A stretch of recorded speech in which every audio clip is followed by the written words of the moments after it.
Hi, this is Lara Adler, and today we'll be mapping water contamination on the 15-minute matrix.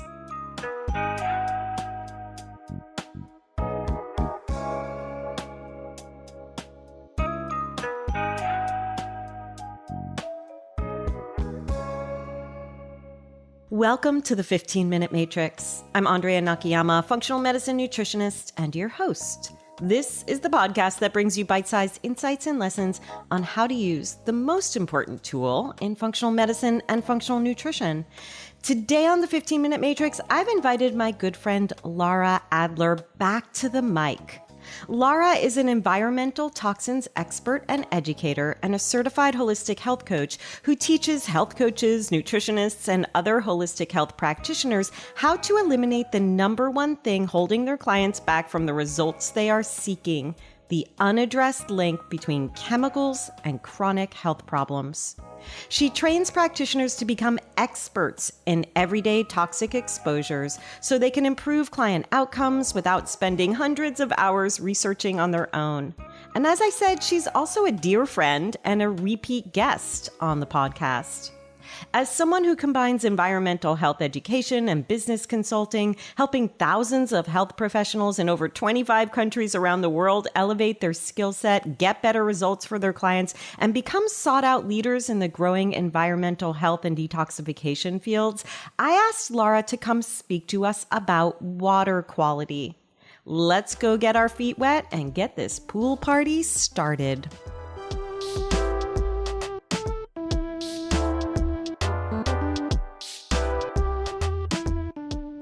Lara, welcome back to the 15-Minute Matrix. Thanks, Andrea. I'm happy to be here. I am excited to talk to you about a topic that comes up a lot in full body systems and in the functional nutrition lab community, and that topic is water contamination. So let's dive in and talk about what water contamination is. What is water contaminated with? Unfortunately, it's contaminated with hundreds and hundreds of substances, of chemicals that are either industrial man-made chemicals or natural substances that, for example, heavy metals or radioactive compounds or even fluoride, which can be present naturally. I think most of the time when we think of water safety or water contamination, we're thinking of biologicals, so bacteria and viruses that might transmit communicable diseases, which are absolutely an issue in many parts of the world. Here in the United States and in more developed countries, they are less of an issue. But the trade-off to the way that we deal with those biologics is that we have a lot more of these industrial and synthetic chemicals in our water. So it's really interesting because I recently watched a documentary where Bill Gates was trying to solve the toilet problem in the world by looking at how people dispose of waste across the world, because people are drinking from water supplies where, like you said, there's a number of biologics and that's causing diseases that can be controlled. But what's happening here that is dangerous, and where is it dangerous in our bodies? In the U.S., the Environmental Protection Agency, under the Safe Water Drinking Act, is responsible for regulating approximately 91 chemicals that have quote unquote safety limits. And I can certainly talk about why I put those in quotes, because that's not really what they are. So there's approximately 91 chemicals that are regulated, yet there's hundreds of other chemicals that are not regulated, which means they're permitted to be in the water legally at any amounts. And this includes the perfluorinated compounds that are making a lot of headlines right now, these PFAS chemicals, the nonstick chemicals, and the use in firefighting foam. So they're contaminating drinking water for people around military bases, near airports, or near factories that are producing these chemicals. And so there's a lot of publicity around that particular compound. But we also have things like herbicides and pesticides. We have, like I mentioned earlier, compounds like fluoride, which may be naturally occurring. Fluorine is an element naturally present in the Earth's crust. And so there's some times that we can get fluoride exposure through there. It's also added to the drinking water in the form of a compound called fluorosilicic acid, which is actually an industrial waste byproduct. not the same chemical that's in toothpaste. We have lead, of course. I just read recently that Canada, for the Canadians that might be listening, has a really bad problem with lead contamination in the drinking water of millions of Canadians because they don't have a national system that regulates chemicals like that in drinking water like we have in the US. So it's really this wide range of industrial chemicals, naturally present compounds that might be harmful. And then we have all these both byproducts and what are known as emerging contaminants. So things like narcotics, pain medications, opioids, estrogens from Right. birth control, microplastics in the water. So there's there's hundreds and hundreds of chemicals showing up in our drinking water that millions of Americans are drinking. In fact, 77 million Americans are drinking water that has violated the Safe Water Drinking Act because of excessive levels of contaminants. And those are just the regulated ones. So millions of Americans are drinking water that has low levels of contaminants in it. That's just the reality of it. How is this affecting us? The answer there is, we can look sort of more broadly at what the chemicals that are in the water are associated with. But as we also have to factor in what is happening with the individual. Where is their weak link? Is somebody dealing with a thyroid disease that perhaps fluoride exposure for that particular person or the chlorinated compounds that are used as disinfectants might affect that person differently than somebody who doesn't have that problem. But the effects of chemicals that are in our drinking water are everything from, reduced cognition to reproductive issues, endocrine disruption, thyroid disruption, cancers, neurodevelopmental issues. When we have fluoride, we have things like, again, more neurodevelopmental issues, but also things like arthritis and hip fractures and bone cancers and on and on and on. It's so interesting for me to just think about how the organs of detoxification, if we think about Yes. the kidneys and the entire urinary system, which is so important for so many of our balancing regulators, just pH balance and blood pressure and all these things that we rely on the kidneys to help us do, detox all our water soluble toxins. Then the water itself is including toxins. Just the concept that, yes, there's these direct impacts that we could think about from the targeted chemicals themselves, but that we're just overloading the system more and more and more with the water. I've had this conversation recently is that we have, our disinfection chemicals that are used, the chlorine and the chloramine, like they are there for the purpose of destroying biologics. Right? Microbial activity in the water. And if we are consuming chlorinated water, we have to question what is the impact on our gut microbiome. That is so fundamental to all good health and is the root of a lot of chronic health issues is a disrupted gut microbiome. And if we're drinking a antimicrobial and antimicrobial substance in the form of chlorine or chloramine, what is that doing? Even topically on the skin when we shower, those chlorines can, strip the fatty layer on our skin and can disrupt the skin microbiome. So there's myriad ways that these chemicals can affect us. And unfortunately, the average person isn't going to know just by drinking their water that there's something wrong with it because most of these chemicals, with the exception of maybe chlorine or sulfur-based compounds, they don't really have a smell.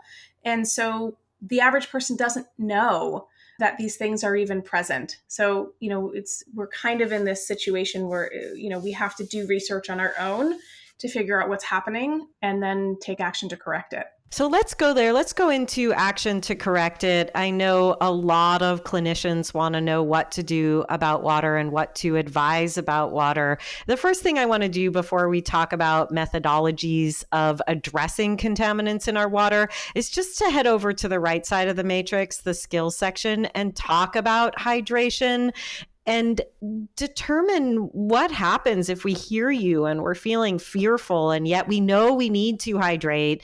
How do you talk to the people that you train about the benefits of hydration in the face of these fearful facts? Right. So, it's like vegetables and the fear of pesticides. But at the end of the day, we all need to eat vegetables regardless.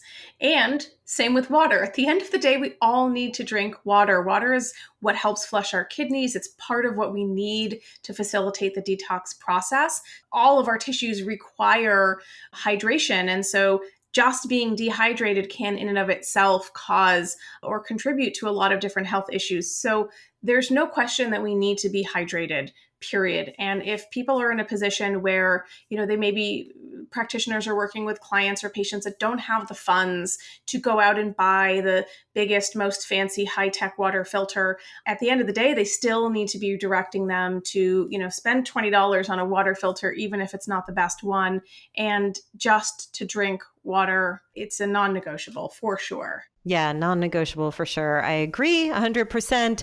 And I want to get into maybe even like the tiers or the steps you would take from the lowest hanging fruit of dealing with contaminated water and how we purify it to the best. Can you walk us through how you even consider a filter for water? Yes. So, like so many things in the health space, we have to consider the unique situation for an individual person. So, in the same way that we don't say, oh, CrossFit is the only way to work out and everybody has to do CrossFit because it worked for me, or, oh, I have to be vegan or keto or paleo because that is the one way to eat. We know that that's laughable because that's just not applicable. The same is true for water filtration. We can't say that there is this one fill in the blank brand that works for everyone. And the reason is that everyone's water is unique in the same way that everyone's physiology is unique. Everyone's water is unique. And there are so many different factors that determine what makes someone's water different from someone else's. Maybe they live near a golf course. Maybe they live in an agricultural area. Or inversely, they live in an industrial area or they live in an urban environment. The makeup of contaminants in their water is going to vary dramatically in those two situations. Then we have to consider, what's the water infrastructure in our community? The American Society of Civil Engineers, which is the organization that grades the infrastructure of like our roads and our bridges, gives the water in the United States a D grade, the water infrastructure a D grade, because many of our water, the pipes that pipe water throughout our cities and our water treatment plants are all reaching or have surpassed the end of their useful life. So they're failing all at the same time and at a time when we have more contaminants. So, there's lots of different things that determine why people have different contaminants in their water. And that's really the first place to start. We have to know, what are we dealing with so that we know what specific actions to take or how to filter contaminants out. And the easiest way that people can do that, or that practitioners can either do this on behalf of their clients or can encourage their clients to do this on their own, is looking up the local water quality report. So every year, your water municipality is legally required to produce a document that is outlining what is present in the water based on those 91 chemicals that are regulated. They don't have to report on unregulated chemicals, and they won't because they're not testing for them. So it's a bare minimum starting point to get a snapshot of what's the lead level like in our drinking water? What is the level of fluoride or atrazine in our drinking water? So it's a good starting place to get a sense of what's happening. I'm wondering then, what are our tactics to take? Is a Brita good enough as a first step? What's the top of the line? Should we be considering full house filters? What is the line you take on this? Yeah, so it's really based on the individual, what the individual can afford, or based on their unique situation. So somebody who's a renter, they're not going to be able to have a whole house water system. So they're going to have to either have something like a Brita or something that is either a countertop filter or an under sink filter. So bottom line is that if you can, at the very least, filter your water with a Brita will only remove a very small number of contaminants, and it won't remove any of the harder to address chemicals like, for example, fluoride or glyphosate or these PFAS chemicals or estrogenic compounds from birth control. A Brita is not going to do that, but it will reduce the amount of chlorine and it will reduce the amount of lead. And that's important. And if that's all people can afford, great, go do that and make sure that they change the filters frequently.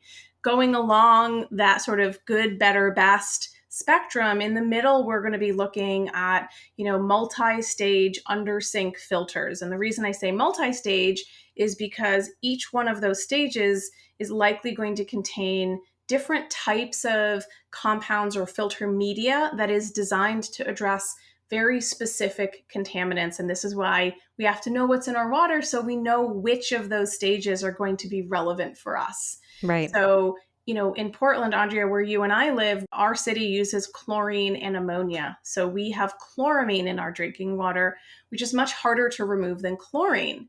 And so our water filters in this city should have, at a bare minimum, a catalytic carbon filter, which most carbon is not catalytic carbon. And that type of filter will be great at reducing chloramine, whereas regular activated charcoal will not. So we have to take these things into consideration. So a multi-stage undersink system is going to be the best bet. Those can come in between, maybe $200 to upwards of $500-$600. And usually the replacement filters are like $100 a year. It's not a huge investment. Obviously, that's relative towards people's income. But ideally, if somebody's working with a functional or integrative practitioner, they will understand the importance and the value of they'll make space in their budget for that. And then beyond that is a whole house system. And those can run, anywhere from $1,000 to $3,000 or $4,000, depending on, what's happening in the water. Do they need a water softener? Do they have well water? Like, what are all the factors? But even with a whole house system, people also still need an undersink because the whole house systems can't take out everything.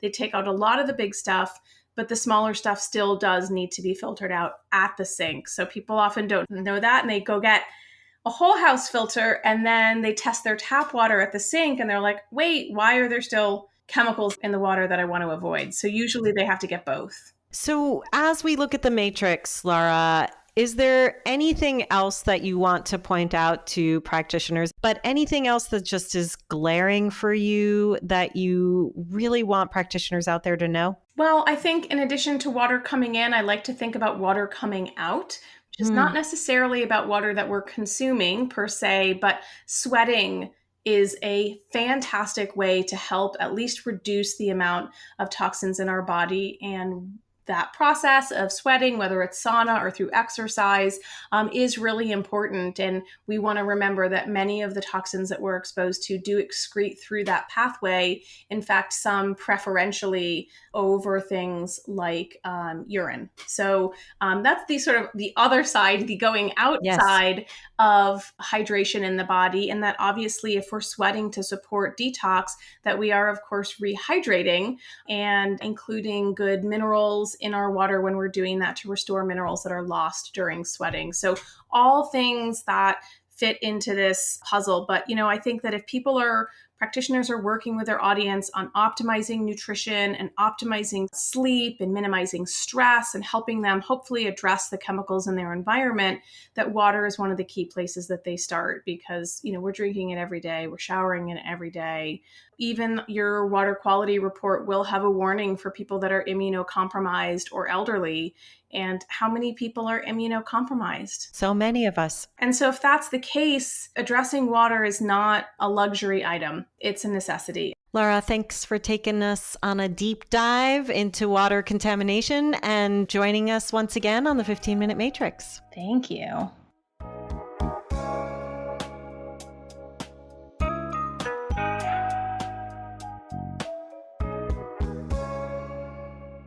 The 15-Minute Matrix is brought to you by me, Andrea Nakayama, and the Functional Nutrition Alliance. The 15-Minute Matrix team includes music by my son, Gilbert Nakayama, and Carla Schaefer on sound production, along with Renee Hunt, Natalie Merrill, and Christine Shook. You can visit us and hear more episodes at 15minutematrix.com. And if you'd like to be notified each time there's a new podcast episode ready, please go to 15minutematrix.com/notify.